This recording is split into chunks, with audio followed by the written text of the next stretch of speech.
Mateus capítulo 16, verso 13, se você estiver sem Bíblia, acompanhe pelo Data Show, a palavra do Senhor diz assim: E chegando Jesus às partes de Cesareia de Filipe, interrogou seus discípulos dizendo: Quem dizem os homens ser o Filho do Homem?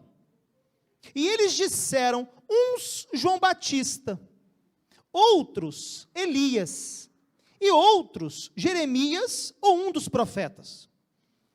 Disse-lhes ele: E vós, quem dizeis que eu sou? E Simão Pedro respondendo disse: Tu és o Cristo, o Filho do Deus vivo. Solta a voz e fala assim: Tu és o Cristo, o Filho do Deus vivo. E aí, olha, Jesus respondendo disse-lhe: Bem-aventurado és tu, Simão Barjonas, porque tu não revelou carne ou sangue, mas meu Pai que está nos céus. Pois também eu te digo que tu és Pedro, e sobre essa pedra edificarei a minha igreja, e as portas do inferno não prevalecerão contra ela. Só até aqui, palavra de Deus para nossa edificação. Escute com atenção o que eu vou dizer, eu quero ser bem objetivo, deixar um recado aqui, da parte de Deus, a respeito da igreja, e a respeito de cada um de nós também. Nessa terceira mensagem da série, Não Deixeis de Congregar, eu escolho esse texto, Mateus capítulo 16, verso 13. E esse texto, ele está projetado aqui, vai no versículo 13 para mim, Thaís, por favor. O versículo 13, ele diz assim: Quando Jesus chegou à região de Cesareia de Filipe, consultou seus discípulos, e aí uma pergunta: quem as pessoas dizem que o Filho do Homem é? Eu quero chamar a sua atenção para essa informação inicial de Mateus, que parece irrelevante. A informação inicial a que me refiro é: Jesus chegou à região de Cesareia de Filipe. Por que Mateus fez questão de dizer o lugar? Por que mencionar a geografia? Sendo que o diálogo de Jesus e Pedro e Jesus e os discípulos parece ser a coisa mais importante. Será que essa informação quanto à geografia, ela é relevante? Será que essa informação a respeito de Cesareia de Filipe, ela muda de alguma forma o sentido do texto, o significado das palavras de Jesus? E eu digo à igreja que essa informação quanto à geografia, ela muda completamente o diálogo de Jesus com os discípulos. Ela muda de figura, ela dá um novo contorno às palavras de Jesus. Agora, a gente precisa então, à vista disso, entender ou saber o que está por trás dessa região chamada Cesareia de Filipe. Existem duas Cesareias na Bíblia: a Cesareia marítima e a Cesareia de Filipe, que é essa aqui. É importante dizer também, antes de explicar um pouquinho sobre Cesareia de Filipe, que eles estavam anteriormente em Betsaida. De Betsaida a Cesareia de Filipe, 50 quilômetros de caminhada. Jesus está em Betsaida, ele vai subir em direção ao norte de Israel, ele vai caminhar 50 quilômetros com os discípulos. Eu tenho um pastor amigo, reverendo Jorge Cruz, ele foi lá em Cesareia de Filipe. Um dia nós vamos lá, amém? Para isso, gente? Amém. Ele foi em Cesareia de Filipe. E ele falou comigo assim, ele falou: Douglas, é impressionante. Jesus fez uma caminhada de 50 quilômetros com os discípulos a pé. Olha, de ônibus, nós gastamos horas nessa travessia. Eles estavam em Cafarnaum, foram para Cesareia de Filipe, gastaram horas de ônibus no ar-condicionado. Ele falou, olha, mas mesmo de ônibus, deu para ter uma noção do desgaste físico para se chegar em Cesareia de Filipe. 50 quilômetros de deslocamento. E o que tinha em Cesareia de Filipe? Por que esse lugar é tão importante, tão significativo, e ele vai ser mencionado nos evangelhos? Esse lugar, onde o diálogo se deu, o palco do diálogo de Jesus com os discípulos, ele se localiza num lugar hoje chamado Banias, ou para os árabes, Panias. Esse lugar chamado Banias, ou a antiga Cesareia de Filipe, porque depois os nomes foram mudados, os imperadores romanos rebatizaram o lugar, foram dando os seus próprios nomes àquela geografia, mas esse lugar chamado Banias, na época dos gregos no poder, aquele lugar ali, ele recebeu um templo pagão, ao deus chamado Pan. Escuta essa informação, ela é muito interessante. Os gregos levantaram ali em Cesareia de Filipe um templo ao deus Pan. Depois, quando Herodes passou Cesareia de Filipe ao seu filho Filipe, ele rebatizou o lugar. E foi construído nesse mesmo lugar um templo de mármore branco a César Augusto, a um dos imperadores romanos. Mas lá nesse mesmo lugar, em que os helenistas tinham edificado um templo ao deus Pan, em que os romanos tinham edificado um templo a César, lá nesse mesmo lugar, no passado, um templo a Baal tinha sido erguido. E o interessante é que no Monte Hermon, nas cadeias do Monte Hermon, em Cesareia de Filipe, há uma gruta, é só você dar um Google que você vai ver isso com muita clareza. Há uma gruta, há uma caverna, que eles chamavam de Porta do Inferno. Quem adorava Baal no passado, acreditava, olha só, uma ideia mítica, né? Mitologia. Acreditava-se que Baal saía do mundo dos mortos, vinha ao mundo dos vivos pela boca daquela caverna. Por isso, os pagãos tinham levantado na boca da caverna um altar de adoração a Baal. Então, o deus Pan tinha sido adorado ali. Os imperadores romanos tinham sido adorados ali. Baal tinha sido adorado ali naquele lugar, na chamada Porta do Inferno, ou na boca do inferno. É uma gruta profunda, e dessa gruta sai a água, e essa água é uma das nascentes do Rio Jordão. Então, havia toda uma ideia, uma cultura, uma mitologia no entorno desse lugar em Cesareia de Filipe. Agora, em relação ao deus Pan, dentro da mitologia grega, da ideia dos gregos, o deus Pan, ele era o deus das florestas, ele era o deus dos bosques. O deus Pan era o deus que caçava e dançava nas florestas tocando a sua flauta. Mas a imagem física do deus Pan não é agradável. Depois você pode buscar na internet e você vai ver, eu não vou descrevê-la aqui, porque a gente tem algumas crianças. Mas esse Deus chamado Pan, ele era a origem do pânico que muitas pessoas sentiam, ou do medo que muitos sentiam ao cruzar as trilhas e as florestas. Do Deus Pan vem a palavra pânico, que nós conhecemos hoje. Dentro daquela mitologia, o Deus Pan assustava, o Deus Pan gerava pavor, o Deus Pan produzia pânico. Então entendamos o seguinte: Cesareia de Filipe é o pior lugar para um rabino estar. Cesareia de Filipe não era um lugar de um rabino como Jesus. Cesareia de Filipe era o lugar da idolatria, era o lugar do paganismo. Cesareia de Filipe era o lugar em que se sacrificavam animais na boca da caverna.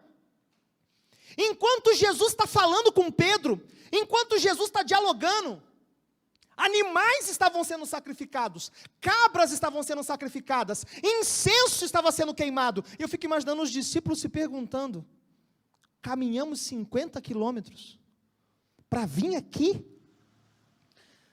O que a gente tem com esse lugar? Não tinha um outro lugar. Que lugar mais estranho, que lugar mais esquisito. Por que que Jesus nos trouxe exatamente para cá, para o lugar da idolatria, para o lugar do paganismo? Por que que Jesus nos fez vir para essa geografia? Lá na frente, depois as coisas vão se explicar automaticamente. Mas nessa geografia, Jesus vai fazer uma pergunta para eles.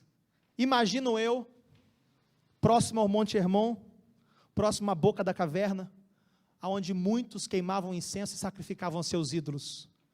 Jesus pergunta aos seus discípulos, depois de 50 quilômetros de caminhada: quem as pessoas estão dizendo que eu sou?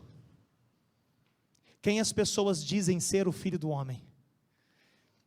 E essa pergunta, a princípio, ela não faz muito sentido, porque Jesus passa a sensação de que ele está com crise de identidade, né? Parece que Jesus está preocupado com a imagem dele. O que estão dizendo? O importante não é o que eu sou, ou o que as pessoas estão pensando. Mas Jesus não está com crise de identidade. Longe disso. Jesus pergunta para os discípulos: o que as pessoas estão dizendo a meu respeito? Porque Jesus estava querendo levar os seus discípulos à seguinte reflexão: ei, o que as pessoas pensam de mim se constroem a partir da forma como vocês vivem.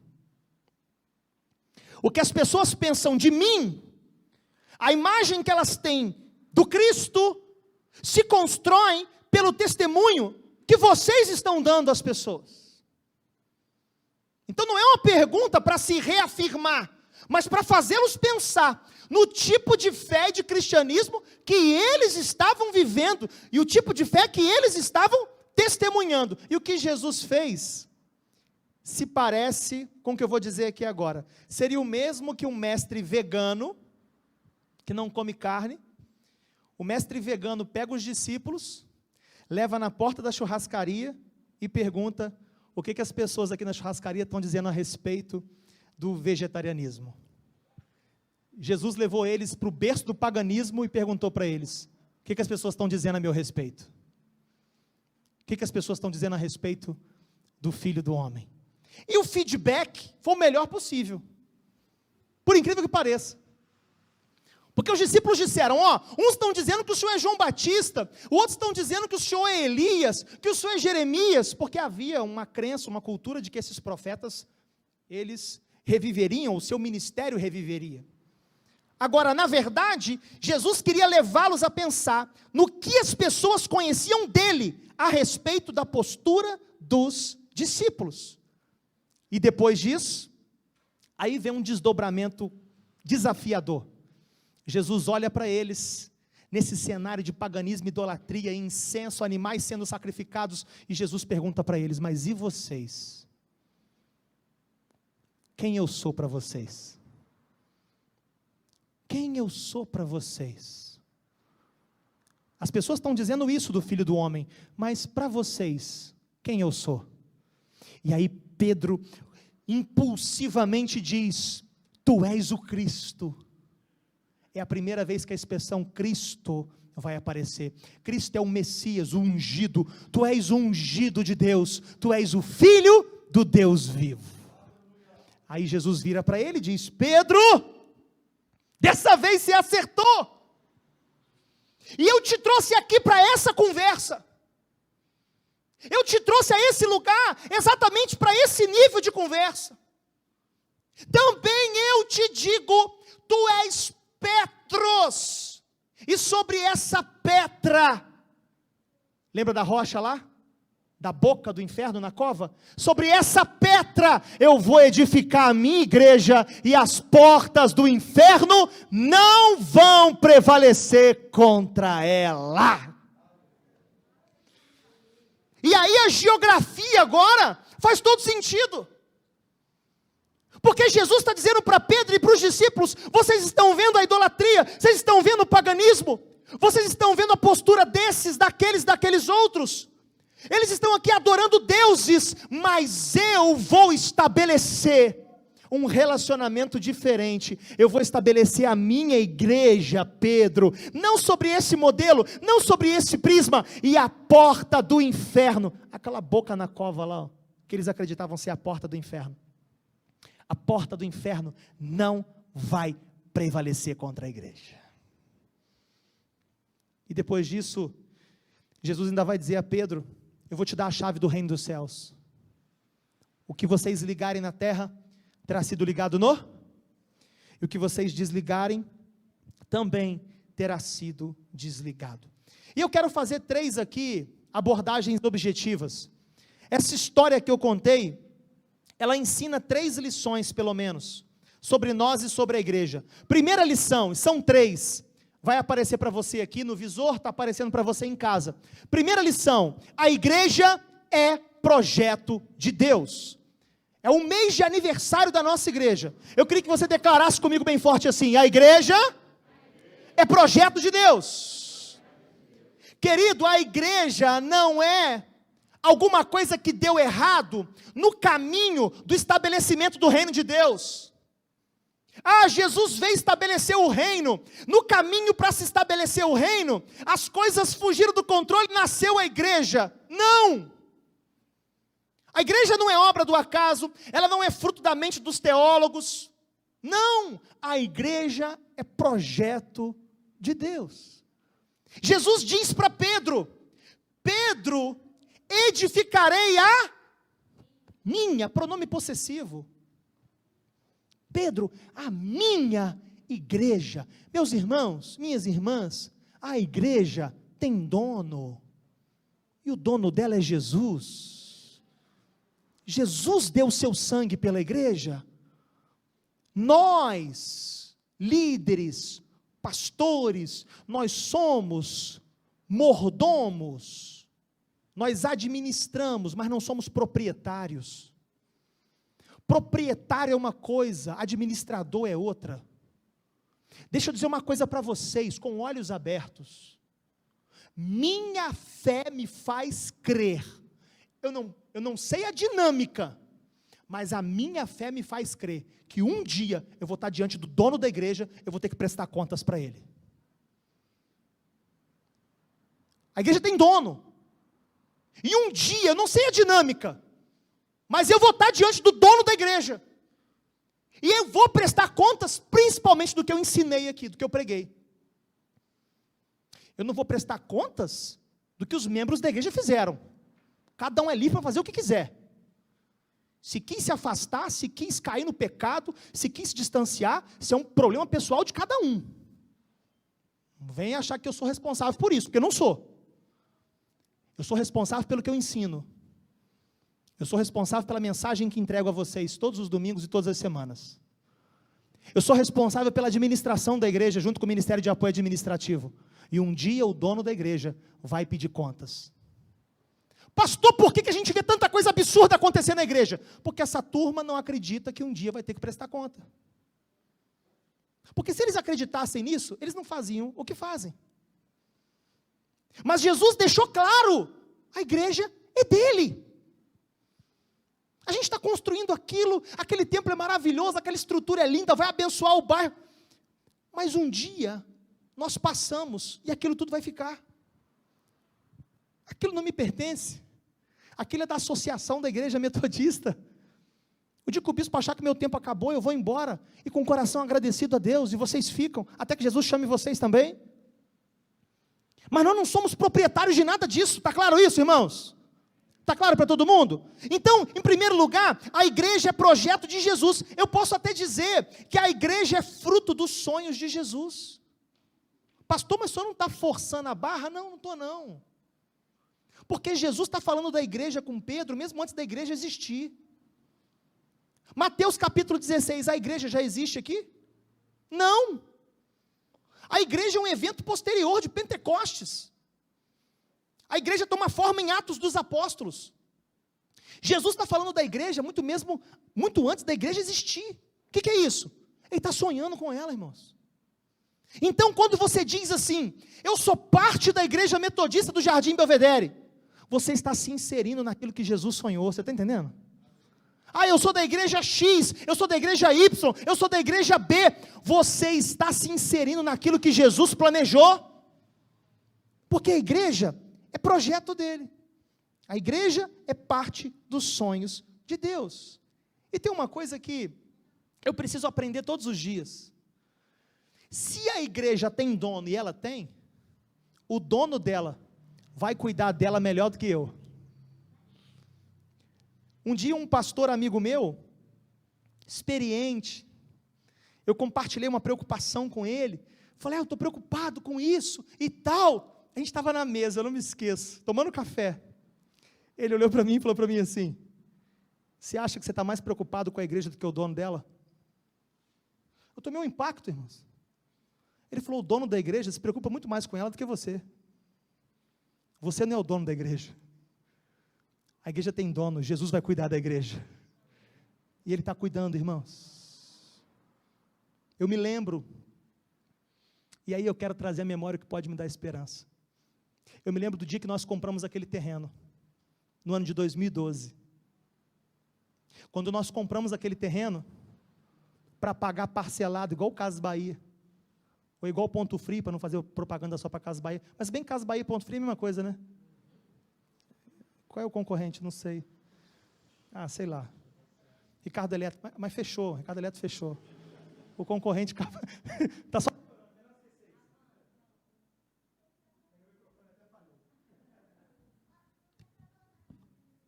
Ei, som. Quando nós compramos esse terreno, e nós parcelamos a perder de vista, teve uma pessoa que falou para mim assim, eu não me esqueço isso, teve uma pessoa que disse assim, pastor, o senhor é doido, nós não vamos ter como pagar, o senhor vai afundar a igreja, essa foi a expressão mais leve, o senhor vai afundar a igreja, porque tinha uma parcela, os mais antigos vão lembrar, e é bom contar isso para os novos, tinha uma parcela na compra do terreno de R$24 mil, que tinha que ser dada dentro de 2 meses, a arrecadação mensal da igreja era R$10 mil por mês, mesmo se a gente juntasse os 2 meses sem gastar nada, não dava os 24, aí teve uma pessoa que disse para mim assim, pastor, só vai afundar a igreja, não vai ter como pagar, eu me lembrei da conversa que eu tive com meu amigo, aí eu falei para essa pessoa assim, eu falei assim, a igreja não vai afundar, porque a igreja não é minha, a igreja é de Jesus e Ele vai cuidar dela. Quem está aqui há mais tempo sabe, na ocasião da compra do terreno, uma pessoa, que não estava nem no Brasil, talvez ele até me veja depois, que Deus abençoe a vida dele, ele mora fora do Brasil já há muitos anos, uma pessoa, que ficou sabendo da compra doou sozinho os R$24 mil, sabe por quê? Porque a igreja tem dono, a igreja é de Jesus, e Ele cuida da igreja, amém para isso, queridos? Então, ser parte da igreja é uma bênção, é se inserir no projeto que Jesus sonhou. Nós podemos discutir, nós podemos discordar a respeito do que estão fazendo com ela, em muitos lugares, mas a gente não pode negar que a igreja é projeto de Deus, amém para isso? Ah, pastor, mas lá estão fazendo isso, irmão, eu não tenho nada a ver com o que eles estão fazendo lá, você me desculpa, eu boto a mão no fogo pelo que a gente faz aqui. Agora, como que faz lá, eu já não sei, também não quero saber. Ah, mas isso não me interessa, não é da minha responsabilidade, não é da minha alçada. Vocês me entendem bem? Amém para isso, queridos? Então eu posso discordar, eu posso discutir do que estão fazendo com ela, mas eu não posso negar que a igreja é projeto de Deus. Você pode dar um amém para isso? Segundo lugar, são 3. Segunda lição que eu aprendo com esse texto. Obrigado, Jorge. Ei, som. Aleluia. A igreja é vitoriosa. Diga assim comigo, a igreja é vitoriosa. Jesus disse, e as portas do... E tem todo um significado. Em Cesareia do Filipe, a idolatria, o paganismo reinava. Tudo aí que vocês estão vendo, estão adorando deuses aí, ó, sacrificando, fazendo, acontecendo, isso aí não vai prevalecer, as portas do inferno não vão prevalecer contra a igreja, irmãos, tem 2000 anos, que a igreja resiste, a igreja resistiu à perseguição dos imperadores, os cristãos eram jogados nas arenas romanas, os cristãos eram cerrados, queimados, sofriam, E um dos imperadores chegou a dizer: o sangue dos mártires da igreja, o sangue dos cristãos, cai na terra e torna a terra fértil e nascem mais cristãos. Quanto mais a gente mata, mais eles se multiplicam. As portas do inferno não vão prevalecer contra a igreja do Senhor. Nós estamos revestidos de autoridade. Essa expressão porta do inferno, ela nos leva a uma dimensão de espiritualidade. Eu queria te perguntar, quantas vezes, para os mais antigos, para os que têm mais caminhada, quantas vezes você entrou aqui, desanimado, entristecido, pensando em desistir, e durante a dinâmica do culto você foi visitado, abençoado, e a sua disposição interior mudou? Já aconteceu isso com você alguma vez aqui? Sabe por quê? Porque essa reunião aqui é diferente de uma reunião de condomínio. Essa reunião aqui é diferente de uma reunião de um partido político. Nós estamos reunidos aqui em torno do nome do Senhor Jesus. Nós somos a igreja reunida aqui, e as portas do inferno não prevalecerão. Aqui a cura, aqui a palavra, aqui a libertação, aqui a salvação, aqui a paz, aqui a renovo de Deus, amém, queridos? Então essa expressão portas do inferno, ela leva a gente para uma dinâmica diferente. Agora, por que a igreja é vitoriosa? Ela é vitoriosa por causa de Pedro? Não! Eu preciso te dizer, a nossa igreja, pelo menos essa aqui eu pastoreio, essa igreja aqui não é apostólica, essa aqui é cristã. Pedro não é a nossa base é aquilo que Pedro falou. O que Pedro falou? Tu és o Cristo, o Filho do Deus, e há um jogo de palavras aqui.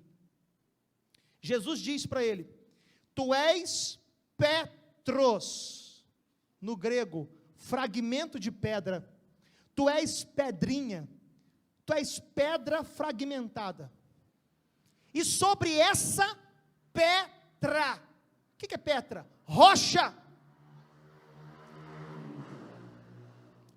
Petra, rocha, não é a pessoa de Pedro, mas é o que Pedro falou. E o que Pedro falou? Tu és o Cristo, o Filho do Deus. E aí Jesus diz: sobre essa pedra, sobre o que você acabou de falar, eu vou edificar a minha. A igreja está edificada sobre a pessoa bendita de Jesus Cristo. Por isso que a igreja é vitoriosa, por isso que ela resiste, por isso que ela vai vencer. Amém para isso, queridos? Terceiro e último lugar para a gente encerrar.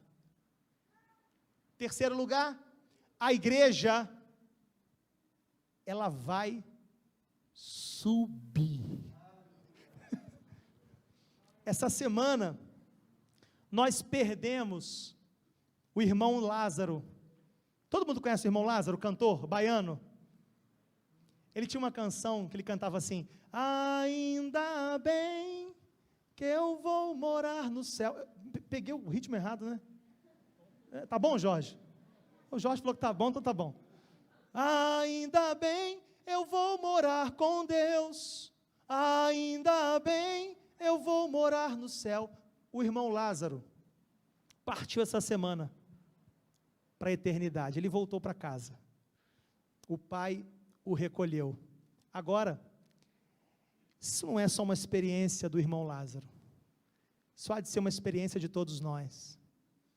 A igreja não vai ficar aqui, irmãos, nós não vamos ficar aqui. Se a Bíblia Sagrada, olhe para cá,